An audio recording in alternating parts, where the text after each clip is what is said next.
this brings us to the current situation that's going on and what I call the mess that's going on in the marketplace.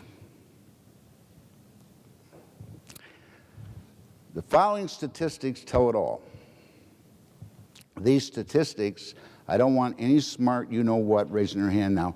Where did that come from? These statistics came from Mass Mutual, Price Waterhouse, and our friend Tom West.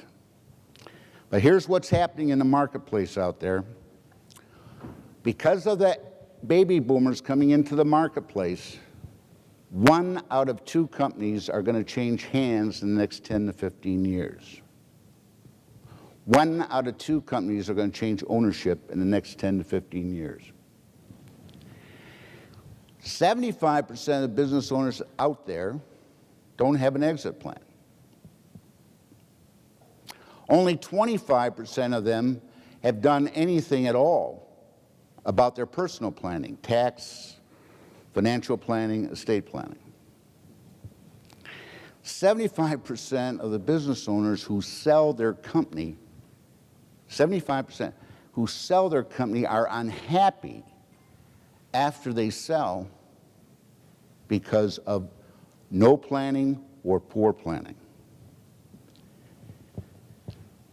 Last stat is in, it was alluded to earlier by Basil's talk.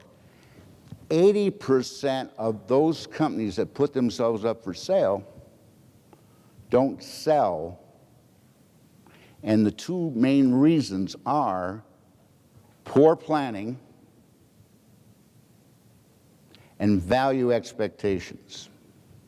80%. Now, what I'd like to do is go to our friend Rob Slee.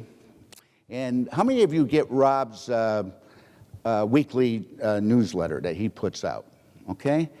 What I want to read to the rest of you is something that was in his April 15th newsletter. And I really enjoy this, and I've given it to business owners, and it really gives them a new perspective on things. So please listen carefully on this one. Quote from Rob. A clear majority of private companies in the United States and Europe are not creating shareholder value, meaning the owners do not even have value creation as a goal. Rather, these unperforming owners view the achievement of a good lifestyle, Kathy, I think you mentioned that earlier, a good lifestyle as a primary goal of owning a company or managing a business. The lack of value creations in our private business sector is negatively impacting America's economy in many profound ways. Most middle market business owners do not know that their company's cost of capital is 20 to 30%, nor do they care. In short, cost of capital is the effective economic cost of operating a business, which you all know from valuing businesses. From an investor's perspective, it's the rate of return required to make an investment in the business. Private business owners must make returns on investment of greater returns on investment greater than 20 to 30% each year just to cover the risk of ownership. Therefore, value creation occurs when returns on investment are greater than 20 to 30%. 80 to 90% of the business owners are not meeting this standard. 80 to 90%. Now you go back to the other stats I gave you, meaning they're not creating value in their business. What happens when a company does not generate returns greater than its cost of capital? What happens to it? Such a company loses value in the eyes of the market. If it goes enough years without generating high enough returns on investment, the value gap that Kathy talked about grows. The value gap is the difference between what owners want or need the value of the business to be worth versus what the market says it's worth.